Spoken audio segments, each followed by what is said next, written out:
have done what I was elected to do and have decided not to seek re-election this fall. That announcement coming from Lafayette Mayor President Joel Robideaux this morning. Robideaux backtracking on earlier statements that he would seek a second term in the mayor's office. The question now, why? Our Chris Welty was there for the announcement. And Chris, did the mayor elaborate as to why he's not running again? Marcel, he didn't. Robideaux says he has done everything he was elected to do, but analysts say problems during his term might be the reason he's not running. Joel, why aren't you running for mayor again?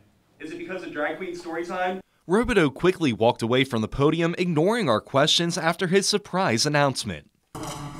The former state legislator was sworn in as mayor president in January 2016. Son's here with my wife. Robideaux boasted about his achievements as mayor president. He says Lafayette Parish is on solid financial footing, and he's proud of where the parish is, given the economic circumstances he faced when elected. We have proven that it is possible for government to live within its means.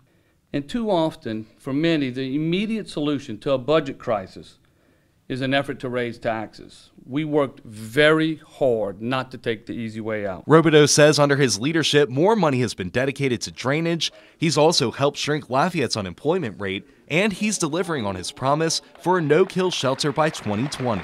I have done what I was elected to do. Political observers have wondered if Joel's lost his touch. KATC political analyst Pearson Cross says throughout Robideaux's tenure, there have been several missteps. In terms of tax bills that he did or did not support, the drag queen reading at the library, funds for the library, it's been a rough go. Cross says Robideaux also faced several scandals within his administration, including the management of LUS, and most recently, questions surrounding his aide, Marcus Bruno. The problems of being a chief administrator of a city, a mayor president, are pretty different from being in the legislature. Maybe he just found it wasn't his cup of tea.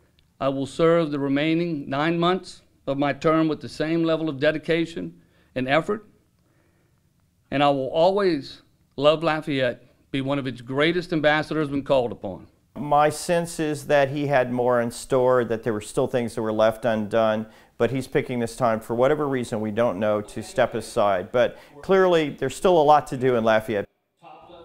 Qualifying for the mayor-president's race will take place in August. Live in the studio, Chris Welty, KATC TV3. Before Robideaux's surprise announcement, he met with developers today for a walkthrough of the Buchanan Street parking garage.